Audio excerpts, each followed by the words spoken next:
Hello YouTube. So I promised the Indefatigable Theist a video on the ontological argument and my issues with the ontological argument.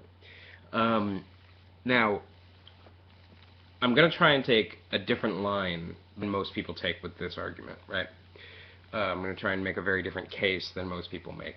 And what I think is a much more fruitful and interesting conversation to have than the ones that we're typically used to seeing. Now, first of all, let's talk about what the ontological argument is. And I'm going to use some language here that's antiquated and is definitely tied to a philosophical constellation of ideas that don't actually work, but I think that we can say that it's sufficient for our purposes here. I'm going to invoke the analytic-synthetic distinction. Now, just to explain what the ontological argument is. Now, I could run you through the bullet points of Anselm's argument or Plantinga's argument or whatever you like, but I think that the ontological argument really comes down to one specific thing, right? So what an analytic judgment is a judgment that is true by definition, right? A triangle has three sides, for instance, is an analytic judgment. That is, it is part of the definition of a triangle that it has three sides. Or all bachelors are unmarried, to pick one out of a Philosophy 101 class. It's an analytic judgment. Now, a synthetic judgment would be all bachelors are unhappy, right? So, we are taking, it's not contained within bachelor that they are unhappy. So another analytic judgment would be the indefatigable theist may or may not be a foot fetishist, right? That's a true statement. That's a tautology. A synthetic judgment would be the indefatigable theist is a foot fetishist. Right? That's a synthetic judgment. I don't know if the indefatigable theist is a foot fetishist, but it's not contained within their being itself. Right? It would be something that I would have to empirically verify. So, typically, existence claims are considered to be synthetic judgments, right? In this rough and ready sense. Now, again, obviously, the analytic-synthetic distinction has been criticized, but for our purposes, it works just fine. Typically, existence claims are considered to be synthetic judgments, right? What the ontological argument tries to do, whether or not it's successful is a different question, but what it tries to do is to make the statement God exists into an analytic judgment. That is, existence itself is contained within the concept of God, right? God exists is a tautology. It's a statement that is necessarily true. Now, we could have a conversation back and forth about the veracity of the ontological argument. I would throw Kant at you, and I would mention that, existence is not a property, and is not a property of an object, which most versions of the ontological argument implies, and, you could throw Plantinga's rebuttal at me, and then I could say that Plantinga clearly doesn't understand Kant, which is obviously the case if you know anything about Kant, but my guess is that all you know about Kant is what Plantinga says about Kant. So let's put all that aside, because it's not that interesting of a question. You could also do Bertrand Russell picking apart the language of it, right? Bertrand Russell maintains the ontological argument is a result of bad grammar. Maybe, maybe not. So I don't want to give a philosophical critique of the ontological argument, which would be all of that, because I think that that's kind of a boring conversation, and I think that I think that you have to make a set of assumptions in order to get to a place where you can have that conversation. So instead, I'm going to try and challenge those assumptions that you have to make, right? That is to say that there are hidden premises here that need to be picked apart, right? So this is actually a meta-philosophical critique.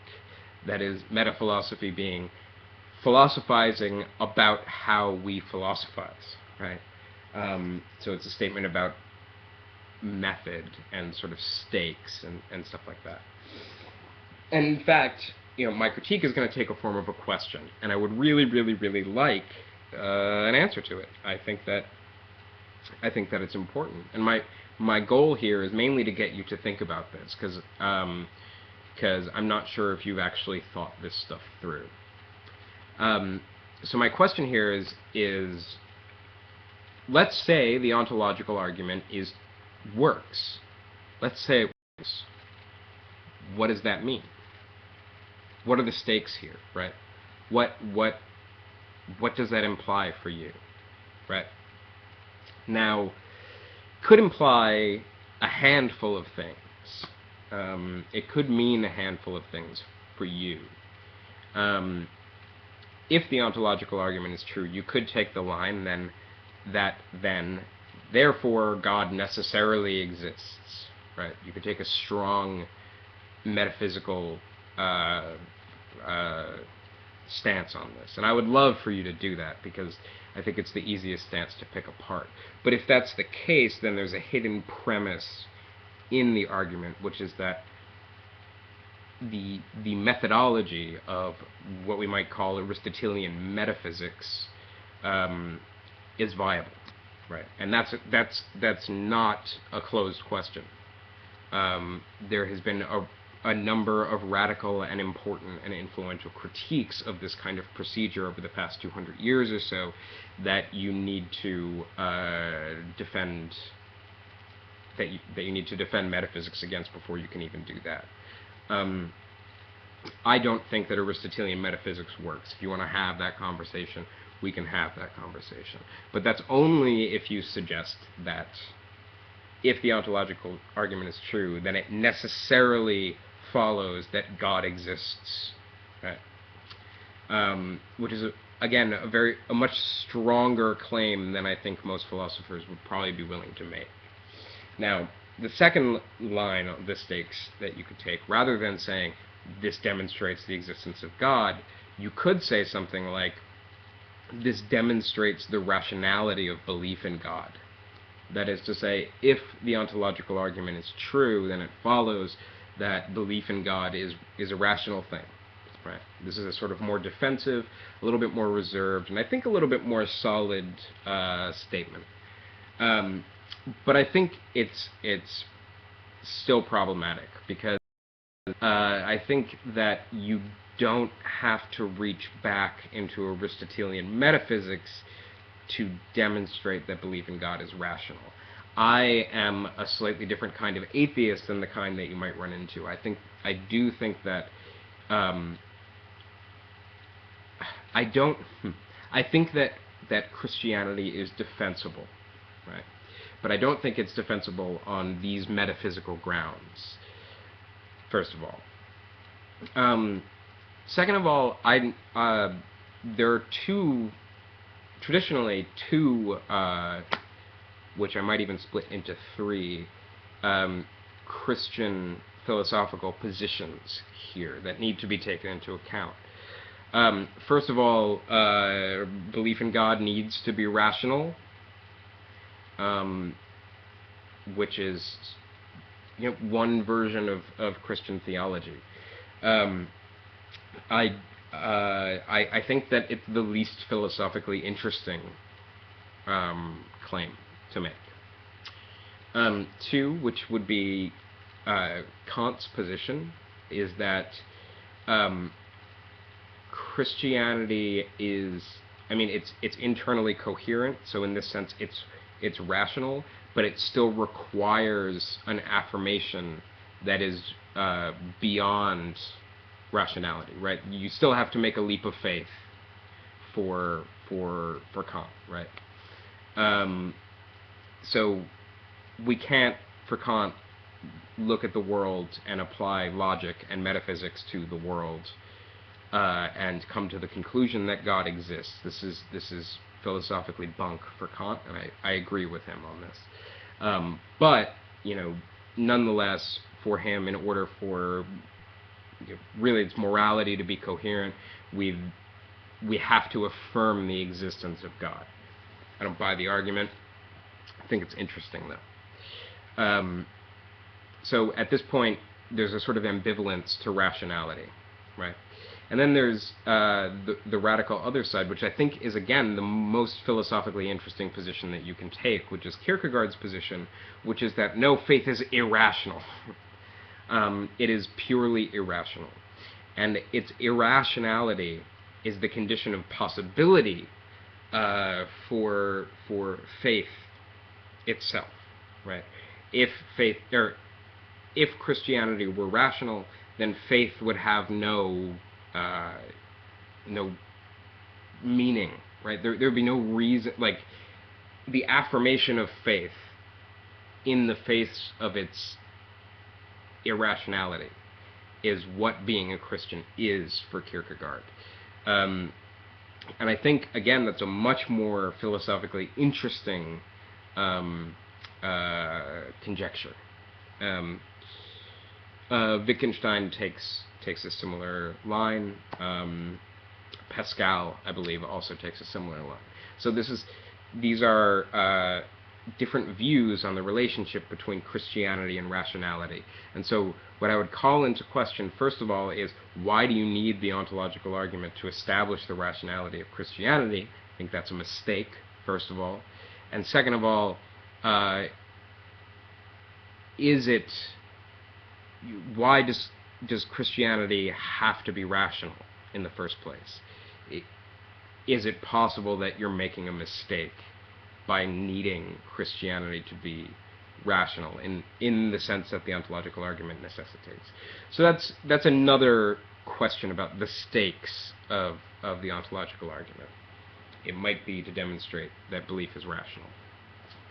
The third position that you could take is that, oh, well, it's just a good argument, right? If you push William Lane Craig really far, he tends to fall back on this position with his arguments, which is fascinating to me. Oh, well, listen, I'm not saying that it necessarily means that God exists, it just sort of, it's a good argument, right? Like, in which case, like, if that's your position, then you might as well be showing me a card trick. It doesn't tell us anything about the world whatsoever. The fourth way the fourth level of the stakes of the ontological argument would be Anselm's. What Anselm was actually doing with the ontological argument, because he makes very explicit in his writings that he doesn't think that you can demonstrate the existence of God. So what was he doing with the ontological argument? This was a meditation for him, right? This was it was as much a devotional poem as anything else, right? It's probably the best way to think about the ontological argument in relationship to Anselm. This was not for him a formal metaphysical claim. So that's a different way of reading the argument, and I think that's also interesting, sort of an existential reading of the argument. And the fifth one, I think that if the ontological argument is true, if it works, then what that really shows is that our language surrounding the question of ontology, that is, our language surrounding existence, is historically bound up with our theological language. That is to say that for historical reasons, our theology and our ontology, or our philosophy, developed alongside one another. So it wouldn't surprise me if our concept of existence, this is kind of a structural point, wouldn't surprise me if our concept of God and our concept of existence were mutually inclusive for historical discursive reasons. It doesn't actually follow from there that God actually exists, but I think it tells us something interesting. If it were true, it would tell us something interesting about language and the history of thought. I don't think that it would necessarily get you to the existence of God, however. So, all of that being said, I actually don't think that the argument works either, right? But that's not the point of the video. The point is to ask the question, why are you advancing the argument? Why are you advancing the ontological argument at all? What do you get out of it if it works on the grounds of, again, Aristotelian metaphysics? Seems to me to be a bizarre thing to do, and that's what I don't think that you've thought through, and that's the level at which I think your position is extremely weak. So I would love to hear a response from you, and have a good day.